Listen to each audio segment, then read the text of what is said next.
আসসালামু আলাইকুম ওরহমতুল্লাহি তাআলা ওয়া বারাকাতুহু। আমরা আজকে শিখব ঘুম যাওয়ার সময় যে দোয়াটি পড়তে হয় আর ঘুম থেকে ওঠার সময় যে দোয়াটি পড়তে হয় সেই দোয়া দুটি সম্পর্কে আমরা জানব। কোনো ব্যক্তি যখন ক্লান্ত শরীর নিয়ে ঘুমিয়ে পড়ে বা ঘুমাতে যাওয়ার ইচ্ছে করে তখনই সে সাথে সাথে নবীজির হাদিসে বর্ণিত দোয়া ঘুমের দোয়াটি পড়ে নেবে। সেই দোয়াটি হচ্ছে আল্লাহুম্মা বিসমিকা আমুতু ওয়া আহিয়া। হে আল্লাহ, আপনার নামে আমি ঘুমানো শুরু করলাম আর আপনার নামে আমি ঘুম থেকে আবার জাগ্রত হব ইনশাআল্লাহ।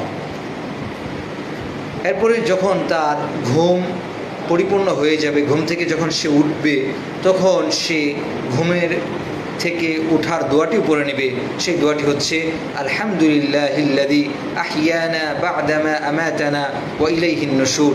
সমস্ত প্রশংসা ওই মহান আল্লাহ পাক রব্বুল আলামিনের জন্য, যিনি আমাদেরকে ঘুম নামক মৃত্যু থেকে জীবিত করেছেন, আর সেই আল্লাহর কাছে আমাদের সকলকে একদিন ফিরে যেতে হবে।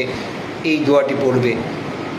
সে ঘুমের দোয়াটি যখন পড়ে শুইবে আর ঘুমের দোয়া পড়ে যখন সে ঘুম থেকে উঠবে, এই ঘুমের মধ্যে যতক্ষণ সে থাকবে সে ততক্ষণ আল্লাহর রহমত তার উপর, রহমত আল্লাহর বরকত নাজিল হতে থাকবে। সুবহানাল্লাহ।